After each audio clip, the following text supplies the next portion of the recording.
New at 5 and only on KDKA, a warning from a local mother to other parents about Snapchat. She's sharing the story of what happened to her 11-year-old daughter. The family so traumatized, they asked us to protect their identity. But they told Pam Serrano they wanted to speak out in hopes of protecting other children. Sick to her stomach is the exact words in her letter to me. A little girl, just 11 years old, so disturbed by what happened to her on Snapchat, she couldn't find the words to tell her mother. So she wrote it in a letter.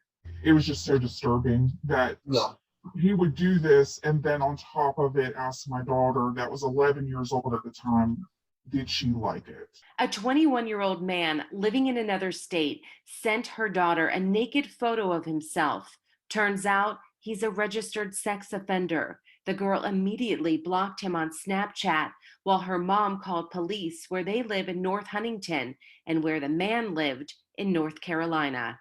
It's not a charge that in our jurisdiction that we take lightly. Anytime we have a case of this magnitude, especially if it's dealing with a registered offender. Charles Richards has been a registered sex offender since 2018. At the time he sent the photo, he was under house arrest for sending lewd images to a different young girl. He was breaking laws on top of what he had already done.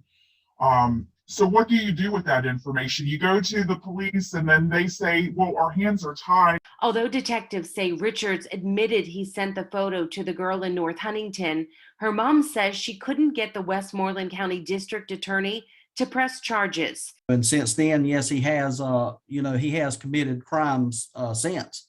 And within our jurisdiction, it is involving an 11-year-old juvenile. And again, police say Richards contacted that girl through Snapchat. I cannot ring the warning bell loud enough for parents to understand the danger that is out there in the online community. FBI agents say they're seeing more and more of these kinds of cases. We have an undercover agent who creates a profile of a young girl. Within 5 minutes, he's getting 15, 20, 30 requests from men asking for pictures.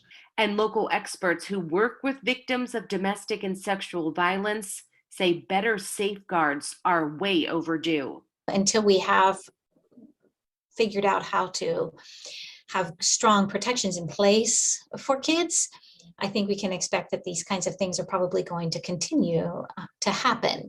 Detective Hickman feels strongly local, state, and federal agencies must work together, especially when it comes to repeat sex offenders. If he was here in custody, he wouldn't be able to do a crime in North Carolina. There's a new person who's been affected, another child, a child.